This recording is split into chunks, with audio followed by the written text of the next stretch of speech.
xong cái phần xong cái này theo lá đó xong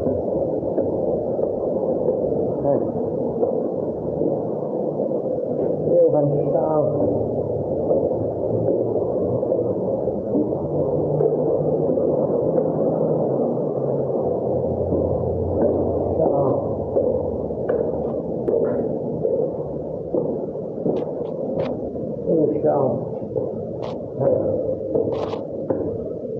thằng này thấy giờ vậy thằng thấy gì rồi sao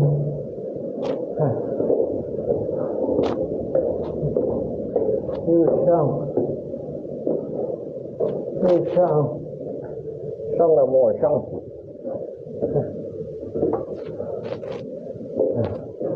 xong rồi đi thiên tặng này hay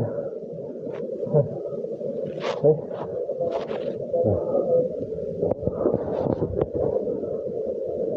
đây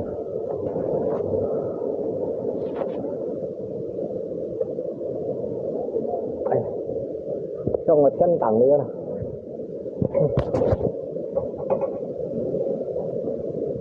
ha còn thật có đâu xa là đâu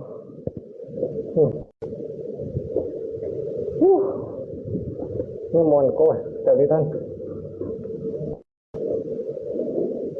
nó tặng cô đó cả mấy bữa ngày hăng nhau hăng xong nhụ phòng anh này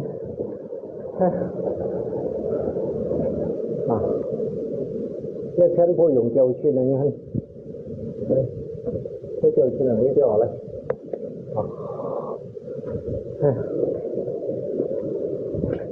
thằng đây mình thả thắt xong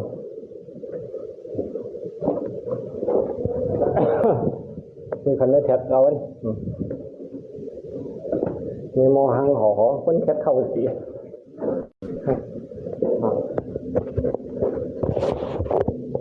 คนได้แท็ก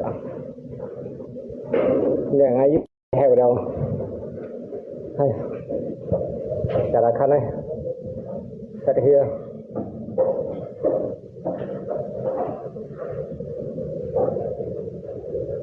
ปอนน้อยชิดเป่าแล้วมีโมแต่แล้วมิ้วไปเข้าต่อเนี่ยแห่แล้วมีไตแดนโมไตแล้วมั้งเจ้าเข้าต่อแถวนาโป้ยัง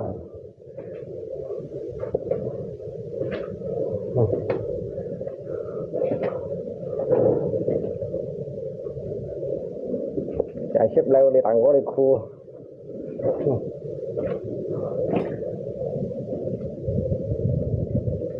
muốn phải đó ngay dưới sòng đó ngay sau đấy nhoi sẽ cái cũng ngay sòng đó cho nhoi sẽ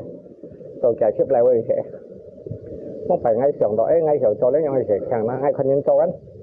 cho an thầy rồi đúng anh mang tiếng ngay sau đấy đã trong thầy rồi đúng ngay dưới heo đâu nè các ngay heo lên rồi muốn ngay heo họ này thôi lại cái đó nhìn năng lại ngày sinh lại dịch chậm một khai cũng sức gì chậm cho đi hết mạnh hiếu sức cái hà dịch hiong bị thấu gì như này lấy chân phụ vô còn cầu anh dạ như ai tôi mày sẽ ai heo mày tụm múa tôi vô đây cái gì để chào tận lấy heo hình dưới dịch to lấy dưới dịch to giống cái heo hình như vậy nếu mình ăn đấy chỉ vô khẩn dân tung nhau bây giờ hay quá pha đó đấy chứ chìm trong pha này mày cậu anh ngay cho phải hăng phòng luôn nhà mang theo mình theo chân bột chả xoay là mấy cái bột chả xoay đó nhưng không nó Phật xoay này ngay xưa Phật xoay bột xoay đó hay không có hát về bản âm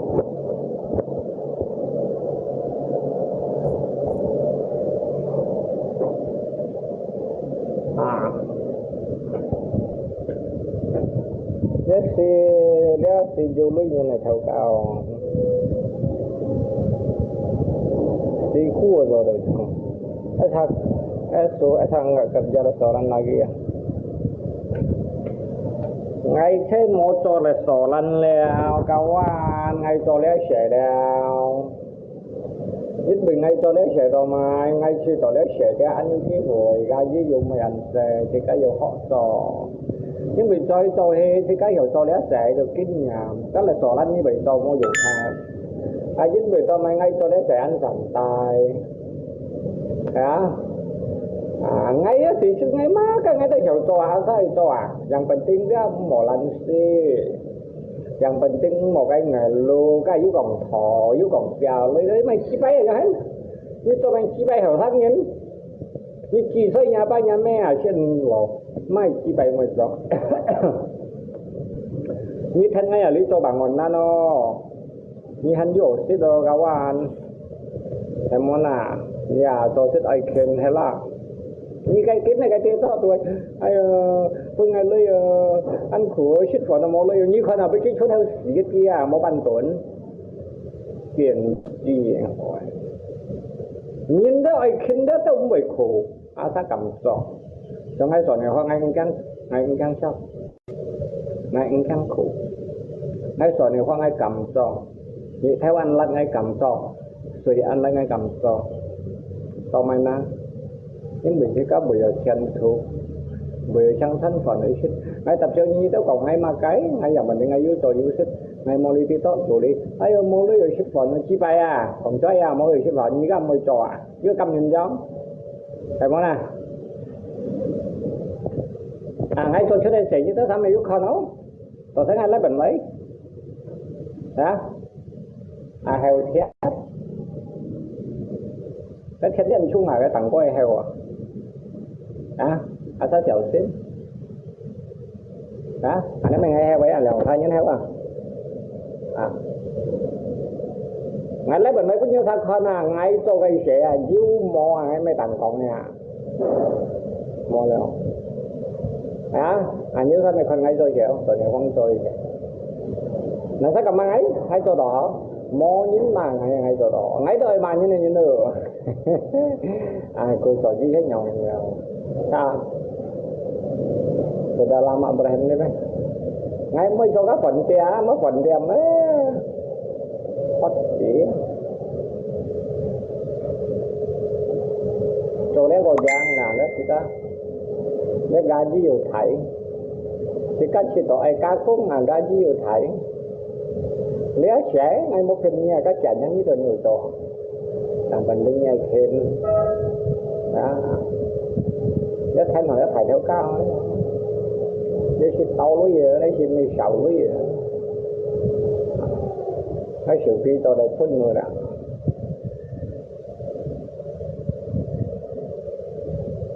ngay cho phần tiệm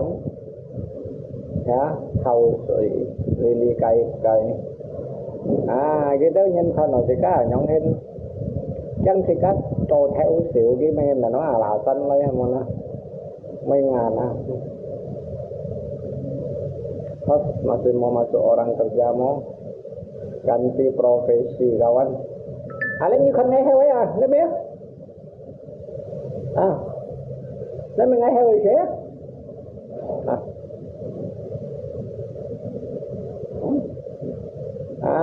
Con nghĩ. Banyak di Dengki. Lewat sore-sore. Các restoran cái con nào chỉ có buổi tối theo xỉu leo cái mình đó lấy chỉ có phổ hi dịch trong thảo chỉ có đầu mòi phổ hi lấy đâu chèo leo kêu với bị lăng như chủ đề uống bớt gì bật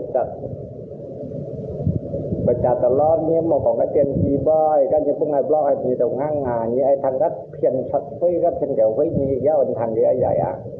mantap bang kerja gajinya lebih tinggi ngang gaji jenisnya dia Pak Sam Kheo ngay Pak Sam Kheo foto nó jenis dia ngayu Pak Langsian jenis ngayu Pak Langsian dia ngay santai dia dùng bao sợi ngá cái lưới ta chịu ngay muốn như ai cho mà cái jenis Pak Langsian dia ngay percaya amannya lah sih bu các phiền thật với các đồ thép này như này kỹ thuật theo cái gì như là còn những cái đồ thép này món nào ở dưới bộ tế anh tiền gì giúp bố tí má tao năng còn cái chơi ra ngay mấy hiệu còn à ôi với anh cái đâu xích thanh phò này như thế anh nhé anh cái đâu xích đó này thì cái này mới gì nhưng tao bay băng hả anh vô ai chim nhân cho chị mong hay lo rồi chim nhân sư ai cho nhỉ vậy ấy bác sang đi à hả thầy phi đi à à với xe phi không là thầy phi đi à xe phi à với thì xe phi hai bảy xí ra ê cái sang chết cái xỉa ga nhân chết gì không ba này cả lâu như ai cho sẽ như đâu một hàng ngày cây sao như các chim này ở nhà trên biển ngay thế ngay cũng có cây sao như cho sẽ giá cái vô anh vô còn hơn nó ngã lại ai cũng như này lòng bà cha như bình gì chim á ô biển mà liệu bạn chả cái xem đi à ngay nhiều chim như cho sẽ trên biển á sẽ đã xây nhẹ theo ai theo đây ăn chung à giá thiết giá thiết cái tổ băng cho anh à vẫn tính giúp cũng cả à lý thế chân của thế phân nhân cho à thông nhân thế ngày chứ cả ngay chủ mà tôi đi đâu xa giờ đi như chim cái phải vô tuổi nhưng mà ngay chim cả lâu ngay cây sau nhân sinh trang ngay xưa bạn khéo á rồi thật đó nhân bạn khéo mày à cô ngay châu như lấy chuyển cho ngay sổ phim á ngay cây sau như lấy cho rẻ mà sao ngay hầm như lấy cho rẻ mua sổ phim ấy nhanh kháng ngay ấy giờ lo lìa gì ngay bàn nhân lưỡi à lo phải bùa ngay à với dạng nhất ban mày lộ lên bàn lên à chuyển cho là ngay cây sau nhân chuyển cho ngay ai chuẩn như tết na mỗi chuẩn như tết là món cây sau nhân cái món này như ăn kháng nào xuống hàng lo cho rẻ cũng ngay chuẩn tháng tết hả rồi đi thế này cái xe rồi thích cô hả cái mai xe hả mau lấy xe hoài mang à vui cái nó gì thì không đồ sẽ à như ai lấy cho các hàng ăn sản phẩm mà bún nhé giúp phụ chồng á chầu chứ phụ chầu à giúp phụ chồng ngay chuẩn như bà khéo ngay mày tia ấy má chín má chỗ lọ nhìn mò cái nhé cái hả chỗ lọ nhìn mò nhé cái chiếu bà ngay còn chiếu bà ấy tốt sao nhưng tao hiểu bà ấy giúp phụ bà nói ngay vậy cái như đây cái thì còn đi à bác sang mua xe quần xì cho á mày cho cái lúc theo chéo tao li cái cho tàu sư bình á chỉ luật thế đó ngay cả những còng sư chéo kẻ chặn như nó à liu à theo chéo vào mua quần xì cho à ra tao kiểu ngay mày tin như con trai như tao kiểu à dạng quân ninh lấy tàu như lấy tàu hay như lấy tàu đi à như chuẩn bạc khéo à nhá bỏ tông nhá cái gan gì ngay tao bỏ tông nhá gan gì chứ mình ngay đó sao tao bay ấy bắn bạc khéo qua ngay cây sau như lấy cho sẻ mà sang ngay mua sắm ngay nó ẻ trên nhỏ ngay như phút bên đó mới trả như này bỏ tông mày bỏ tông nhá gan gì là anh chứ bị là như vậy cho tao lòng chén anh như vậy lòng chén ngay mày bỏ tông như bao nhiêu chân nào chén ngài nhau à mới giải nhất anh chỉ chán nhất bỏ tông gì chán nhất bỏ tông chán nha không mới giải nhất không đủ chị em bỏ tông giải nhất thì mua mình thì ngay kèm nhá bà khéo cô thì mua kèm lên đi bài ăn ngang dây mày đúng xí hay nhong giải nhất một mua mình sao tụ kali à sao làm chuyện nhăn thì đà ấy má ấy lấy á tiền phòng má bứt nhá ngay mình ngay theo cao hả một cái cho cái xí kết mang tàu như băng cho chẳng cái gì bệnh hẻo á như cho anh khổ đâu xài nhịp theo đâu cái gì bệnh hẻo đó à đi mẹ ấy kẹt kẹt đâu rồi xong đâu trong ngày nhong hẻo là như mèn ấn lo ngay cả những có cái như kiểu quý xin giá hiệu sót hàng hay như điều à một cái rồi anh sau một quần xíu rồi nên ngay chéo cái gì phải tìm thấy chỗ chém á mang lấy còn nên bây giờ lấy được một quần xíu đồ cũng nào ví dụ trắng có là thủy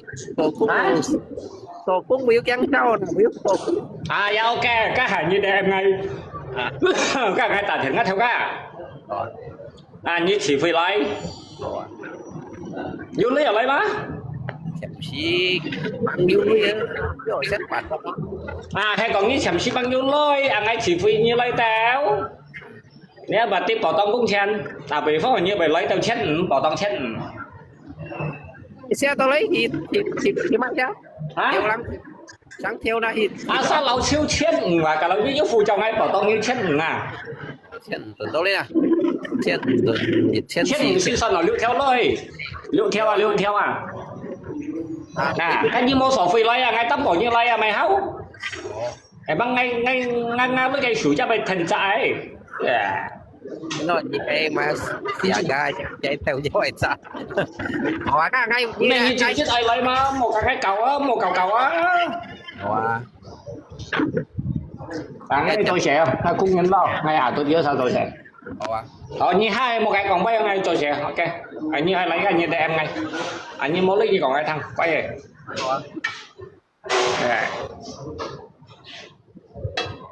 Mula dan itu. Lah, cái món sầu phơi lấy chỉ có处理kita lấy mẹ bỏ tông cái cũng chân lo cho tỏi yang ban lo hay món nào. Mấy cái cho ban chân ní chèo hết xí. Nhưng mà lấy tia nhiều phụ châu tapi ngay tả nhá phụ châu á.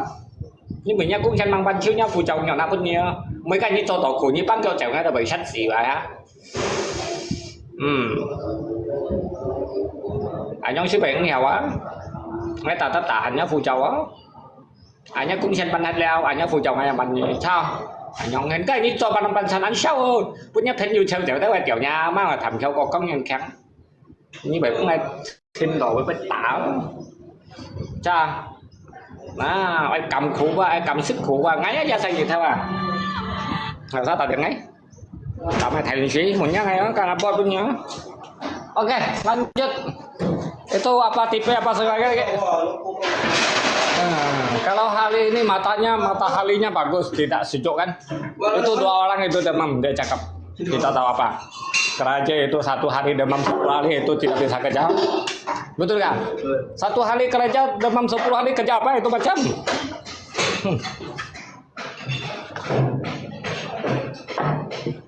Nha, tình thật thuê à, ai kiếm nó bò sau như nào